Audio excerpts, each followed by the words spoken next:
And back on Radio Row with, we give you too many, what are the words, describers, whatever.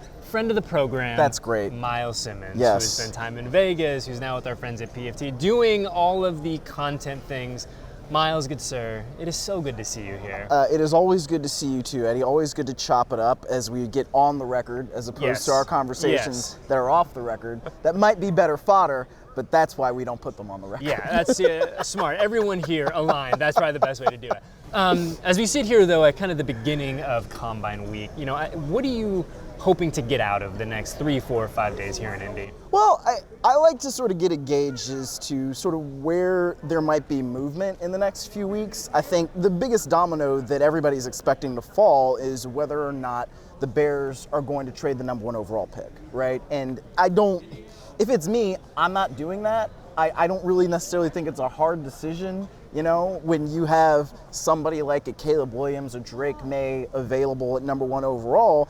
You have Justin Fields, who and also who you are going to have to pay if you keep, right? And based on the way contracts are in this league, and based on the fact that if you keep him, right, you're probably going to pick up that 5th-year option, guarantee him X amount of dollars, and then eventually have to sign him to a bigger deal. I think it makes sense for the Bears, keep #1 overall, trade Justin Fields somewhere. And if that's the case, all right, well, where's Justin Fields going to go? We'll have to see. Those are the kinds of things where it's like, all right, let's sort of see if we can put out some feelers, start getting an understanding of where that domino will fall.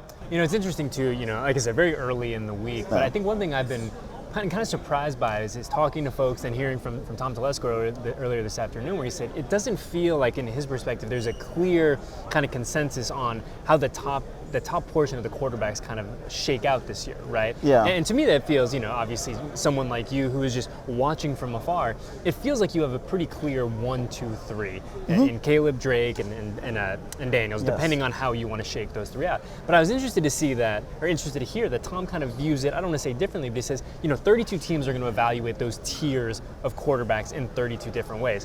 As we discuss the most important position in professional sports, and with the Silver and Black, who certainly have questions at that position, how do you kind of look at these prospects in 2024 in terms of the signal callers? Well, I think that it's a good year to need one, right? And this is one of those situations where it's part of why I think that the Bears need to utilize that #1 overall pick, right? If you are a team that's looking at quarterbacks, this is one of the years that you should actually go and draft them. There are good years to do this and there are bad years to do this. I think we probably would have said the same thing if we were sitting here a couple years ago in 2021 and we think, okay, well, this looks like a good year to draft a QB. And it turns out maybe it wasn't necessarily the best year, right? I mean, we see Trevor Lawrence. He's good. Is he great? No, certainly not. Not yet. Zach Wilson, that hasn't worked out. Justin Fields, we're talking about trying to replace him. So these things sometimes look like they're going to be one thing and then they end up being another. But that being said, it's not the Kenny Pickett draft class, right? Where it's one guy and you're thinking, man, that's maybe the guy that you can get in the first round, and other than that, Yeah, and I think what's interesting too, and obviously as you cover all 32 teams, but you obviously have a close connection with the Silver and Black from your time in Las Vegas. It is interesting to see how the Raiders are going to attack that position. And call me crazy, this is just me prognosticating, right? Oh boy. But it feels like if the Raiders were to take the best available guy at 13, regardless of position, right? The best, for sake of conversation, the best offensive lineman, and then you're able to address the quarterback need in round 2. To me, for a team that finished the season with a lot of positive momentum, for a roster that is certainly not bare, that to me seems like a pretty decent place to land if you're a fan of the Silver and Black. Okay, I would agree with you there, Eddie, because you're drafting at 13, you're not drafting in the top 3. Yeah. Right? And so I'm so nervous about trading up. I really am. Because, Mike Florio, who I obviously work with, talks a lot about this. When you start trading up to get somebody, that puts even more pressure on that player to be something that they may or may not be. Think about Trey Lance, right? There was a lot of inherent pressure on him because of everything that the 49ers gave up in order to get him. It doesn't work out. They go and they get Brock Purdy in the 7th round, and lo and behold, they end up in the Super Bowl this year. And so, it's one of those things where, I think that it makes more sense if you're in the middle of the first round. You got to get best available player, right? We know at this point that Antonio Pierce can motivate the hell out of a team. right? We have seen the Raiders win games against one of the elite teams in the league without completing a pass in the second half.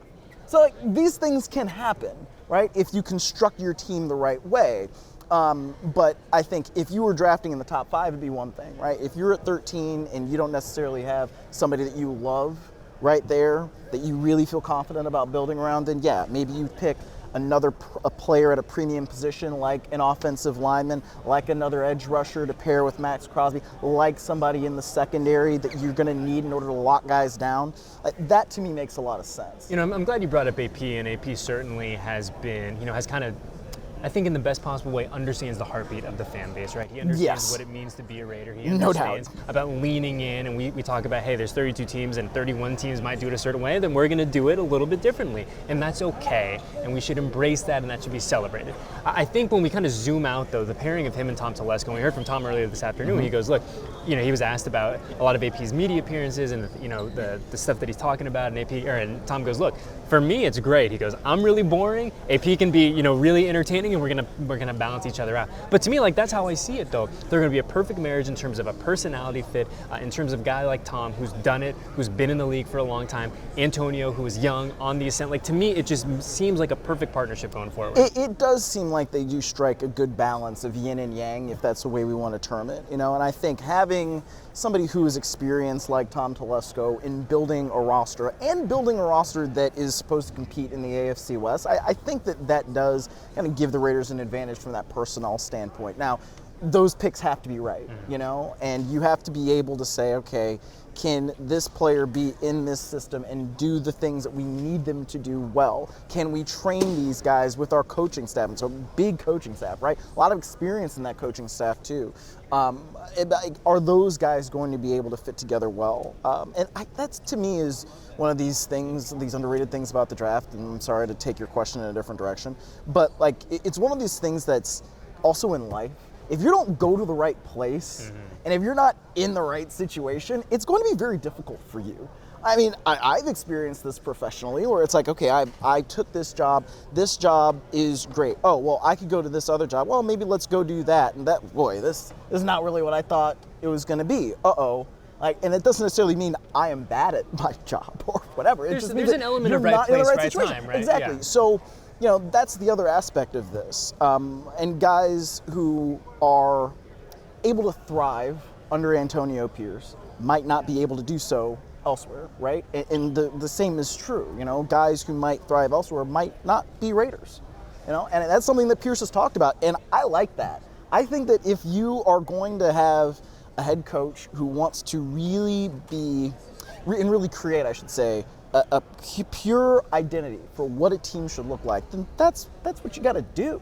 And you shouldn't be afraid to embrace that. And I think that's what's been great and really refreshing for us, granted, in the early days, weeks, months of the Antonio Pierce-Tom Telesco partnership, is that there is that understanding of being true to yourself, of being authentic. Antonio said it during the Super Bowl, Super Bowl week. He goes, look, I'm looking for a certain type of guy. I'm looking for a certain type of coach. And when he was talking about the coaching staff, he goes, at this point, at this level of football, everyone can scheme. Everyone's uber talented. He goes, I'm looking for guys that fit and buy into what we want to do. And he said, look, there's going to be guys that are great on paper and have incredible minds, but don't fit our kind of mold. And I think that hearing that honesty is refreshing. Like, look, to your point, you're great at what you do, but maybe you're not a fit here, and that's okay. Yes. But before we let you go, Myles, one of the things I love about having you on is that obviously you cover all 32 teams. You are dialed in on 32 different markets and 32 different folks who are, moving and shaking in the NFL.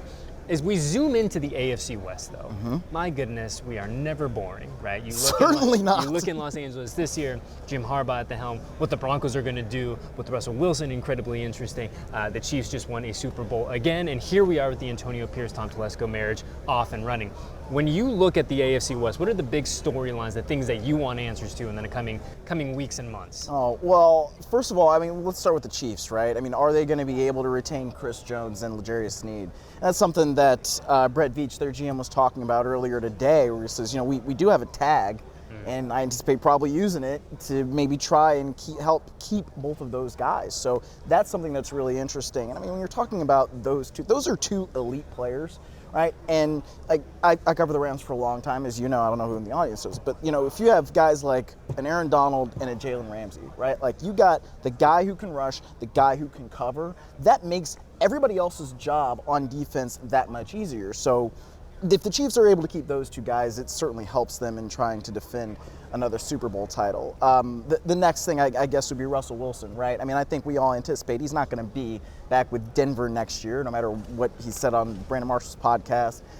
Sean Payton was saying he thinks a resolution will happen in the next 2 weeks. So that's something where it's going to probably be, if I had to look into my crystal ball, a release with a post-June 1 designation so they can spread out that cap hit over the next couple of years. That's just the thing that makes sense. I'm really interested to see where Russell Wilson might end up. Could he end up somewhere else in the division?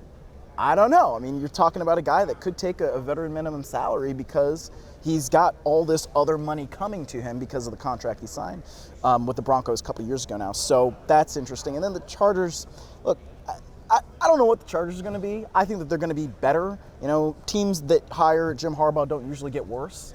Right? That he is a really, really good football coach. I think we all know that, and he has the reputation for grading on people, but they've got so much to prove. I mean, I don't know. Every time you hear about the Chargers, it's like, man, they won the offseason. Are they going to win the offseason again? Like, that's nice. I don't know. Let's see what they do on the field. Yeah, and then there's us who are certainly, looking ahead to brighter days, to more consistent days, to infusing a lot of talent into a roster that already has, like I said, a lot of pieces. But to your point, also something to prove going into 2024. Myles, before I let you go, though, where can the people find you? Give me all the plugs. You got 30 seconds. Sure. You can find me at profootballtalk.com. Of course, it's where you can find all of the articles on all 32 teams and everything that's happening on the NFL, and also on the at NFL on NBC YouTube page, because that's where we do Pro Football Talk Live. You can check out all the clips from that. And in the last couple episodes of the Peter King podcast, obviously Peter King announced his retirement earlier this week, so we're going to do a couple more episodes of that, finish that thing up, and then we will put that thing to rest. Myles Simmons, friend of the program, like I said, always so good to see you on the record, off the record, everything in between. Best of luck, and we'll see you soon, all right, brother? Of course.